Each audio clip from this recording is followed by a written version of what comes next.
Hello once again, everybody. We're at the Molly Caren Agricultural Center. That's the home of Farm Science Review, and we're visiting right now with the superintendent of the Molly Caren, and that's Matt Sullivan. Matt, good to have you with us today. Thank you, Gary. It's a pleasure to be with you. Let's talk a little bit about the crops that you have here today. Compared to the rain that you've had, you've been very fortunate that you've had windows of opportunity. We have, Gary. We've been very blessed out here at Molly Caren. You know, we're getting ready for Farm Science Review, and the field we're standing in, it's going to be harvested during the Farm Science Review.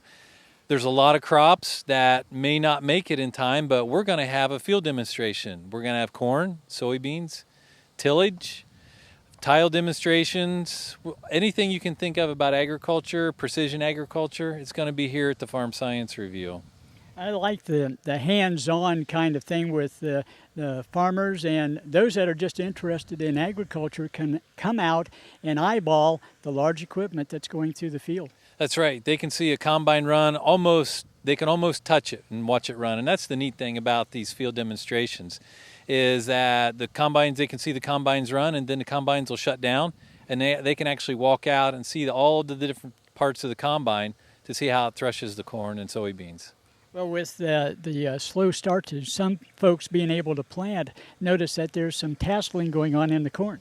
We are. That's pretty exciting. This is the first tassel, of course, that's coming out. Usually we have it around the 4th of July, and we're not too far beyond that. So we're pretty excited that we've got tassels out.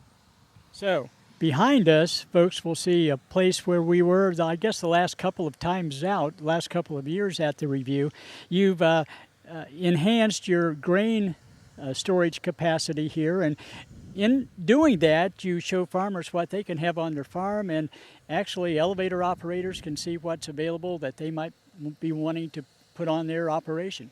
In the past year, we've made two major upgrades to our facility. One is a dump pit where we're able to dump the corn at a more efficient rate, and then the next part that we've upgraded is we've put in a drag conveyor to help us move grain a little bit quicker from one part of the facility to the other.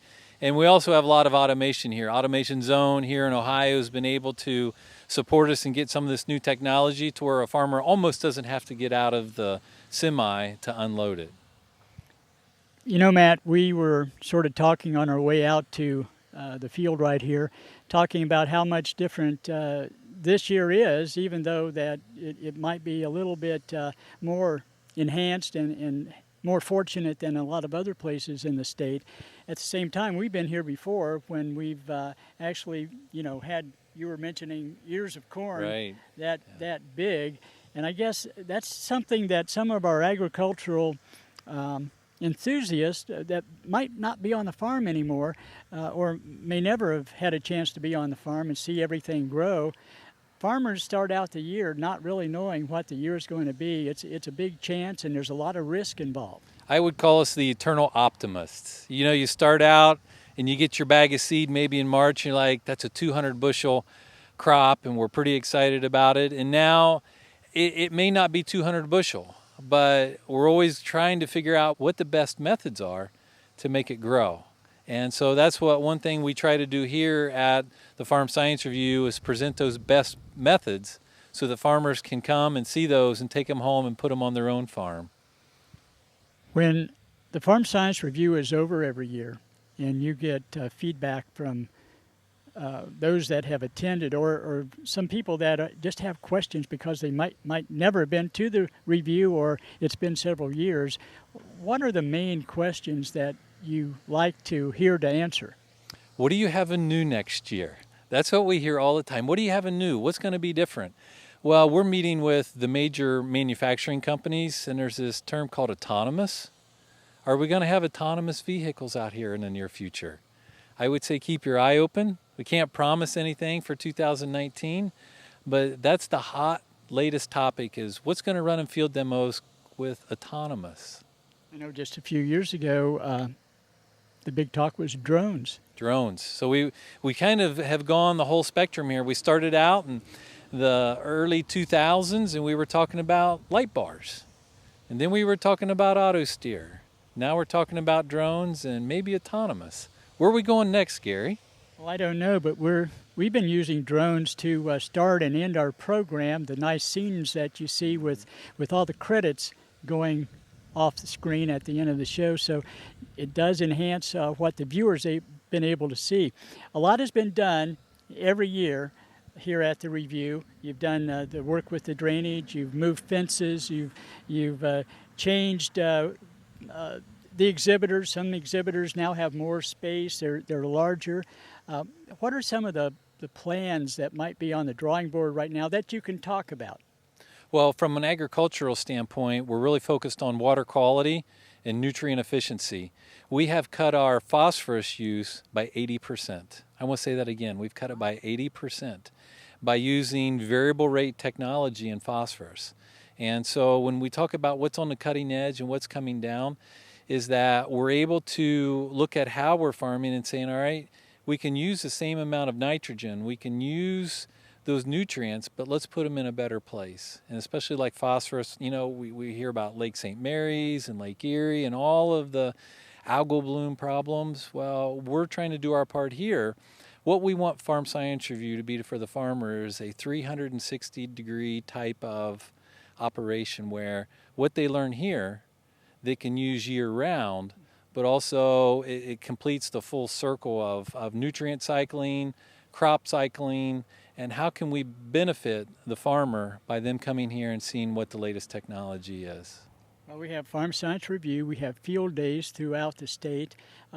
The one tied together is OSU Extension, and they're educators. And there's with all the experiments going on and the studies going on, and the fact that owners, the landowner, is so readily wanting to help with all that experimentation, goes back to show the farmer is the answer to some of these problems. That's right. When you get that partnership between the farmer and the extension educator, that's about as good as you're going to get from an experience and a knowledge standpoint, because we can use the knowledge of Ohio State University and that farmer experience. And if the farmer comes here to, I'll say when the farmer comes to Farm Science Review, there's over 160 different presentations.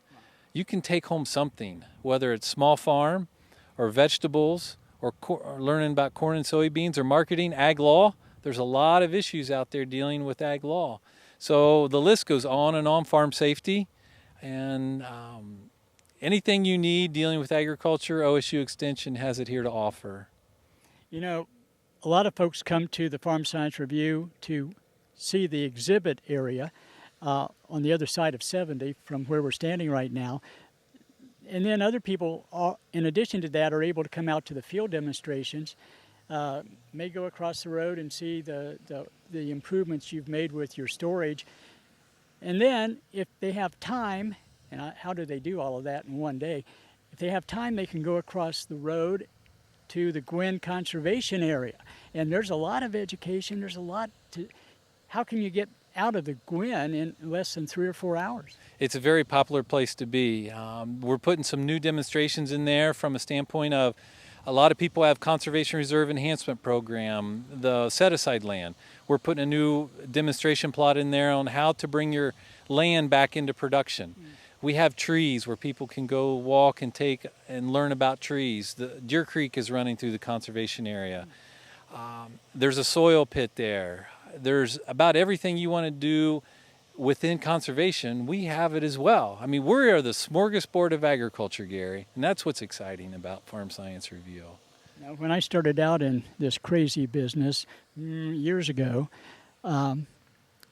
there was talk about, well, this is the best farm show, that's the best farm show. I know you're a member of the Association of Farm Shows throughout the United States, but being to a few of the others, and being at this site, and then this is a site that doesn't move from year to year. That's right. One good advantage that you have, but I would stack this up on top with no other show being able to top this show. We offer a lot, and you know, a lot of shows will say we've got this and we've got that, but if you look at the overall diversity of the Farm Science Review, we're hard to beat.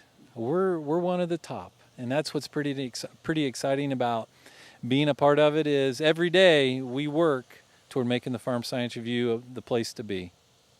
Well, Matt Sullivan has been our guest. Before we leave, Matt, what's the best way for folks to get more information?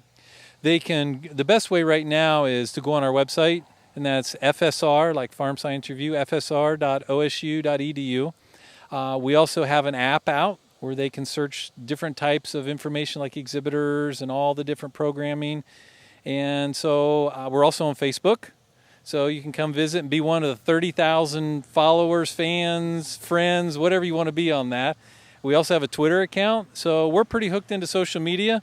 Just type in Farm Science Review and you'll find us some form or fashion. Now, before we leave, you couldn't do everything without the volunteers, a lot of the students that help and chip in along the way. We have a great staff. There's just 7 of us that are full-time, and then there are many volunteers and many students. We have about 12 to 14 students that help us throughout the year, and we try to handpick those because we want quality students, and we're always looking for quality students. And so that's the neat thing, is we're always hiring.